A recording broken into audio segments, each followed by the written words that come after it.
Hello class and welcome to the today's lecture. आज के lecture में हमने दो मेजर टॉपिक्स कवर करने हैं। सबसे पहला टॉपिक है सैंपलिंग डिस्ट्रीब्यूशन, दूसरा टॉपिक है स्टैंडर्ड एरर।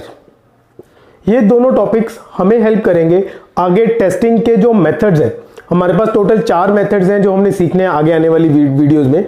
उन मेथड्स को सीखने के लिए हमें इन दो टॉपिक्स की काफी जरूरत पड़ेगी। तो ध्यान से समझने की कोशिश करते हैं कि सैंपलिंग डिस्ट्रीब्यूशन क्या होता है और स्टैंडर्ड एरर क्या होता है। स्टार्ट करते हैं सैंपलिंग डिस्ट्रीब्यूशन के साथ। सैंपलिंग डिस्ट्रीब्यूशन को समझने से पहले हमें दो चीजों की समझ होना बहुत जरूरी है। सबसे पहली है population and sample. Population and sample के ऊपर इससे पहले मैं कई बार डिस्कस कर चुका हूं। एक बार ब्रीफ में क्विकली बता देता हूं। अगर आपको डिटेल्ड इन्फॉर्मेशन चाहिए तो मैं आईटिप में एक वीडियो का लिंक दे रहा हूं। उस वीडियो जाके देख लीजिए, आपको डिटेल्ड इन्फॉर्मेशन मिल जाएगी कि पॉपुलेशन और सैंपल क्या होता है। जब भी हमें किसी बहुत बड़े डेटा का एनालिसिस करना होता है तो उस डेटा का एनालिसिस करने की, उस पूरे कंप्लीट डेटा का एनालिसिस करने की बजाय हम उसमें से कुछ एलिमेंट्स बाहर निकाल लेते हैं, कुछ एलिमेंट सिलेक्ट कर लेते हैं। उन जो एलिमेंट्स जो हम उसमें से कुछ बाहर निकालते हैं उस एलिमेंट्स के ऊपर अपना एनालिसिस करते हैं। उसके बिहाफ पे फिर हम अपने जो बड़ा डेटा होता है उसके एनालिसिस को एस्टिमेट करते हैं। ठीक, तो जो डेटा हमने बाहर निकाला होता है उसे बोलते हैं सैंपल, जो मेन डेटा होता है उसे बोलते हैं पॉपुलेशन। ठीक है, अब जब भी किसी पॉइंट पे हम पॉपुलेशन की बात करते हैं या पॉपुलेशन के रिलेटेड किसी टर्म की बात करते हैं, अगर मैं कहता हूं जो पॉपुलेशन है मुझे उसका मीन निकालना है या मुझे उसका वेरिएंस निकालना है या मुझे उसका स्टैंडर्ड डेविएशन निकालना है, ऐसे और बहुत सारी चीजें हो सकती हैं, जैसे कोरिलेशन कोएफिशिएंट हो सकता है, सैंपल प्रोपोर्शन हो सकता है, तो इससे अलग अलग चीजें हो सकती हैं। जब भी हम किसी टर्म को, पॉपुलेशन की किसी टर्म को यूज करते हैं तो उस टर्म को जनरली हम कहते हैं पैरामीटर। पैरामीटर कुछ भी हो सकता है, पैरामीटर मीन भी हो सकता है, पैरामीटर वेरिएंस भी हो सकता है, पैरामीटर स्टैंडर्ड डेविएशन भी हो सकता है, पैरामीटर कोरिलेशन कोएफिशिएंट भी हो सकता है। राइट, पॉपुलेशन की टर्म्स को जनरली हम पैरामीटर कहते हैं।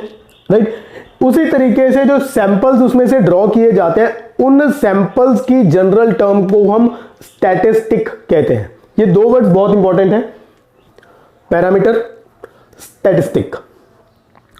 स्टैटिस्टिक यूज किया जाता है जब हम बात सैंपल की करते हैं, सैंपल की किसी टर्मिनोलॉजी की बात करते हैं तब हम उसे स्टैटिस्टिक बोलते हैं।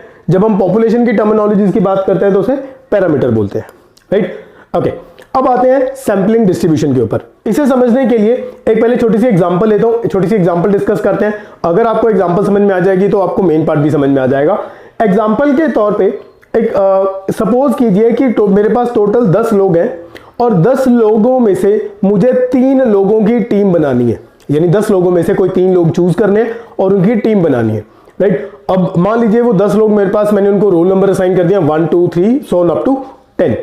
अब आपका जो मेरा क्वेश्चन है आपसे कि आप मुझे ये बताइए कि कितनी टीम्स बन सकती हैं अलग अलग अगर मैं 10 लोगों में से 3 लोगों की टीम बनाऊं। अगर आपको इसका आंसर नहीं पता है तो आप जरा थोड़ा सा रिसर्च कीजिए परम्यूटेशन एंड कॉम्बिनेशन के ऊपर। कॉम्बिनेशन का ये टॉपिक है। अगर मुझे 3 लोगों की टीम बनानी है 10 लोगों में से तो उसके टोटल वेज हैं 10C3। This is the total number of different teams which can be made out of 10 people which have 3 people in each team. Okay, तो मैं यहां पे ये कहूंगा, इसको जरा सा रिलेट करने की कोशिश करते हैं आज के टॉपिक के साथ।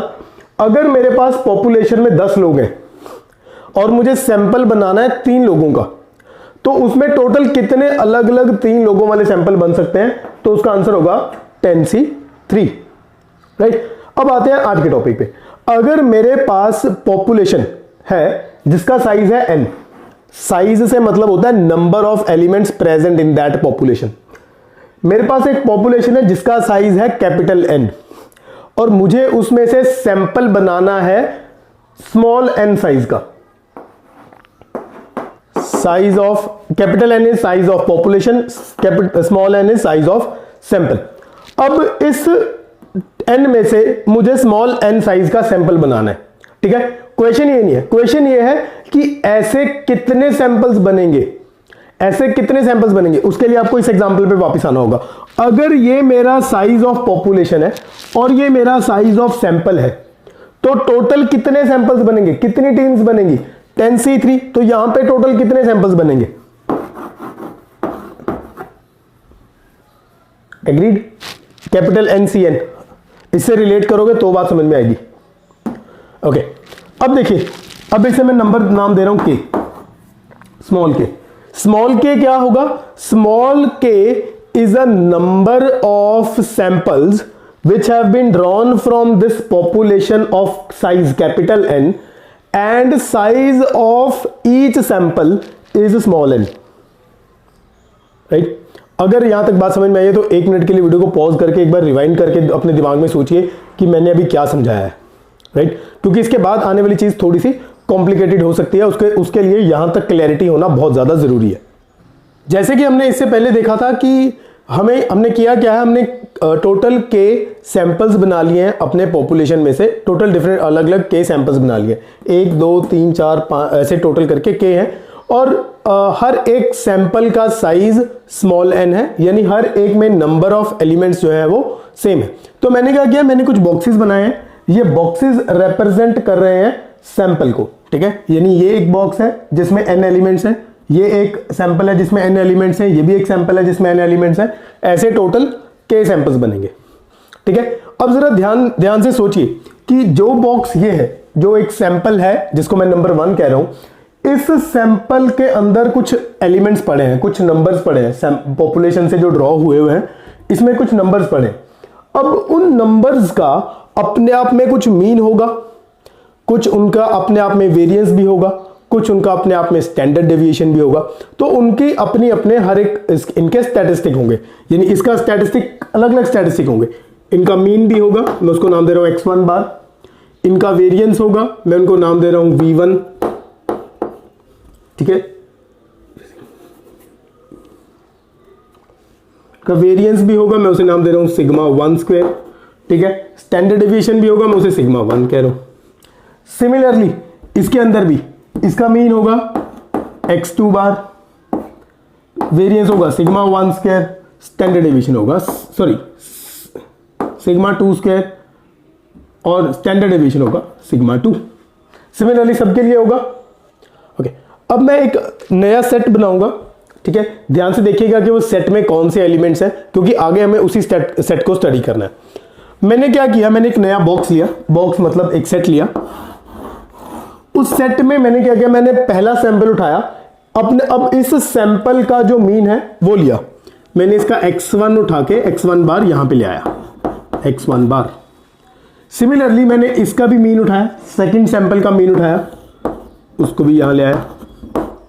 सिमिलरली मैं 3 का भी ले आया, ऐसी एक 4 सैंपल का भी ले आया, और kth सैंपल। जितने भी मेरे पास सैंपल्स थे, सभी सैंपल्स के मीन मैंने एक नए बॉक्स में कलेक्ट कर लिए, ठीक है? तो अब ये एक नया बॉक्स बन गया है जिसके अंदर सारे मीन्स पड़े हैं, हर एक सैंपल का मीन पड़ा है इसके अंदर। अब ऐसा ही बॉक्स ये मीन के लिए है, राइट? ऐसा ही बॉक्स वेरिएंस के लिए भी बन सकता है, और ऐसा ही बॉक्स स्टैंडर्ड डेविएशन के लिए भी बन सकता है।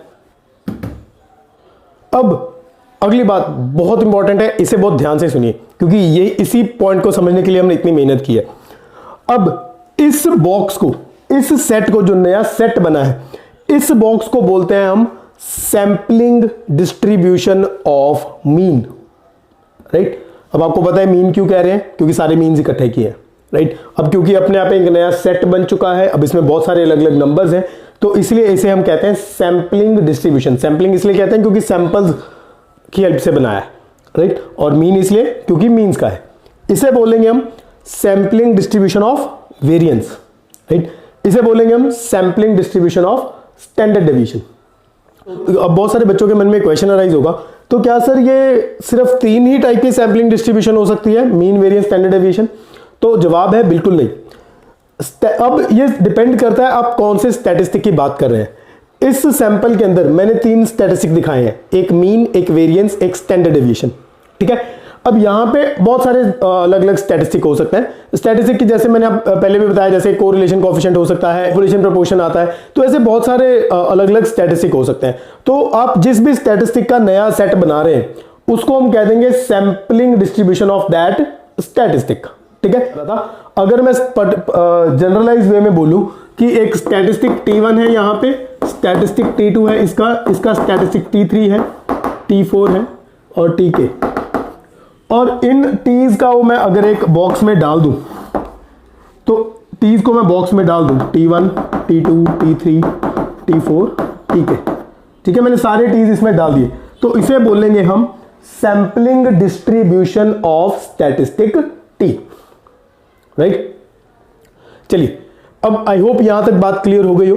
अब हम आज के टॉपिक में से जो हमारा सेकेंड टॉपिक है स्टैंडर्ड एरर, वो समझने की कोशिश करते हैं कि स्टैंडर्ड एरर क्या होता है। चलिए देखते हैं। अब देखते हैं स्टैंडर्ड एरर क्या होता है। अब अगर मुझे स्टैंडर्ड एरर निकालना है, तो स्टैंडर्ड एरर निकालने के लिए ध्यान से देखिए, 1 मिनट के लिए सारे बॉक्सेस भूल जाइए, सिर्फ इस बॉक्स पे ध्यान दीजिए। ये बॉक्स, अगर मैं सिर्फ इस बॉक्स को देखता हूं, तो ये मेरे लिए एक बॉक्स है जिसके अंदर कुछ नंबर्स पड़े हैं, x1 बार एक नंबर है, x2 बार एक नंबर है, x3 बार एक नंबर है, तो इसमें टोटल k नंबर्स पड़े हैं, राइट। अब ये जो बॉक्स है, ये एक सेट है, ये एक डिस्ट्रीब्यूशन है, तो इस डिस्ट्रीब्यूशन का कुछ मीन होगा अपने आप में। मीन कैसे निकलेगा? मैं सारे नंबर्स को ऐड कर देता हूं, k से डिवाइड कर देता हूं, ठीक है, तो वो मेरा नया मीन निकल आएगा इस बॉक्स का। अब ऐसे इस बॉक्स का कुछ वेरिएंस भी होगा, ऐसे इस बॉक्स का कुछ स्टैंडर्ड डेविएशन भी होगा, राइट। सिमिलरली इस बॉक्स के अंदर भी देखिए आप, इस बॉक्स के अंदर भी टोटल k नंबर्स हैं। अब ऐसे इस बॉक्स का कुछ अपना मीन होगा, अपना वेरिएंस होगा, अपना स्टैंडर्ड डेविएशन होगा। सिमिलरली इस बॉक्स का अपना मीन, वेरिएंस, स्टैंडर्ड डेविएशन होगा। तो जो ध्यान से सुनिए, अब जो इस बॉक्स का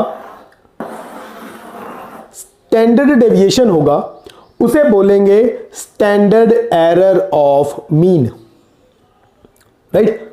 जो इस बॉक्स का स्टैंडर्ड डेविएशन होगा उसको बोलेंगे हम standard error of variance, right. Similarly जो इस बॉक्स का स्टैंडर्ड डेविएशन होगा उसे बोलेंगे standard error of standard deviation, right. Okay, इसी तरीके से हर एक स्टैटिस्टिक के लिए, जैसे मैंने पहले भी बोला, ये तो सिर्फ 3 एग्जांपल्स हैं, ऐसे बहुत सारे अलग अलग स्टैटिस्टिक हो सकते हैं। तो जिस भी स्टैटिस्टिक का आप स्टैंडर्ड डेविएशन निकाल रहे हैं, राइट, उस स्टैंडर्ड डेविएशन को ही हम बोलते हैं standard error of that statistic. तो अब यहां से नया क्वेश्चन ये निकल के आता है कि सर इसका मतलब तो ये हुआ कि इसका स्टैंडर्ड एरर अलग होगा, इसका स्टैंडर्ड एरर अलग होगा और इसका स्टैंडर्ड एरर अलग होगा। तो क्या अब क्वेश्चन ये उठता है कि सर क्या इसके स्टैंडर्ड एरर का फॉर्मूला इसके स्टैंडर्ड एरर के फॉर्मूले से अलग होगा और इसके स्टैंडर्ड एरर का फॉर्मूला इसके स्टैंडर्ड फॉर्मूले से अलग होगा? तो इसका जवाब है हाँ जी, हर एक स्टैटिस्टिक का अपना स्टैंडर्ड एरर का फॉर्मूला अलग होता है। मीन के स्टैंडर्ड एरर का फॉर्मूला अलग होगा, वेरिएंस के स्टैंडर्ड एरर का फॉर्मूला अलग होगा, स्टैंडर्ड डेविएशन के स्टैंडर्ड एरर का फॉर्मूला अलग होगा, ठीक है। चलिए अब कुछ फॉर्मूलाज देख लेते हैं, कुछ स्टैंडर्ड एरर्स देख लेते हैं कि कौन सी पर्टिकुलर स्टैटिस्टिक का स्टैंडर्ड एरर क्या होता है। एक बार देख लेते हैं कुछ। अगर मुझे स्टैंडर्ड एरर ऑफ मीन निकालना है तो उसका फॉर्मूला होगा सिग्मा अपॉन रूट एन। अब यहां पे सिग्मा क्या है? अब यहां पे सिग्मा है स्टैंडर्ड डेविएशन ऑफ पॉपुलेशन, जो मेन डेटा है उसका जो स्टैंडर्ड डेविएशन है उसको हम सिग्मा से डिनोट करते हैं, ठीक है। जो हमारे सैंपल का स्टैंडर्ड डेविएशन होता है उसे हम स्मॉल s से डिनोट करते हैं, ठीक है। तो फॉर्मूला है अब वेरिएंस का, स्टैंडर्ड एरर ऑफ वेरिएंस क्या होगा? स्टैंडर्ड ऑफ वेरिएंस होगा sigma square root of 2 upon n। अगर आपको याद हो n तो मेरा साइज ऑफ सैंपल है जो कि हर एक सैंपल के लिए सेम था। सिग्मा स्क्वायर क्या है? सिग्मा स्क्वायर यहां पे वेरिएंस ऑफ पॉपुलेशन है, राइट। स्टैंडर्ड डेविएशन जो कि s है, राइट, उसको s से डिनोट करते हैं हम सैंपल में हम s से डिनोट करते हैं। यहां पे वेरिएंस को देखिए, सैंपल में हम s स्क्वायर से डिनोट करते हैं। अब इसका फॉर्मूला क्या है? सिग्मा स्क्वायर अपॉन 2n का whole root. Again sigma square variance of population है, 2n, n आपको पता है साइज ऑफ सैंपल है। अब सैंपल प्रोपोर्शन स्मॉल p, इसको हम डिनोट करते हैं, ये पॉपुलेशन प्रोपोर्शन है, ये q है, ये डिवाइड बाय n हमारा सैंपल साइज है। माइंड में ये डाउट आ रहा है कि सर ये सैंपल प्रोपोर्शन क्या है, तो इसके लिए आप वेट कीजिए अगले वीडियो का। अगले वीडियो में जब हम टेस्टिंग करेंगे तो उस समय मैं बताऊंगा कि सैंपल प्रोपोर्शन क्या होता है। बहुत सिंपल सी चीज है, कुछ कॉम्प्लिकेशन नहीं है इसमें, राइट। Okay, correlation coefficient. अब कोरिलेशन कोएफिशिएंट को हम यहाँ r से डिनोट करते हैं, राइट, यहाँ सैंपल में, और पॉपुलेशन के अंदर हम उसे रो से डिनोट करते हैं, ये रो है, राइट। तो उसका फॉर्मूला क्या है? 1 minus rho square by root n। एक छोटी सी चीज और देख लेते हैं कि जो नोटेशंस होती हैं स्टैटिस्टिक के अंदर अलग होती हैं और पैरामीटर के अंदर अलग होती हैं।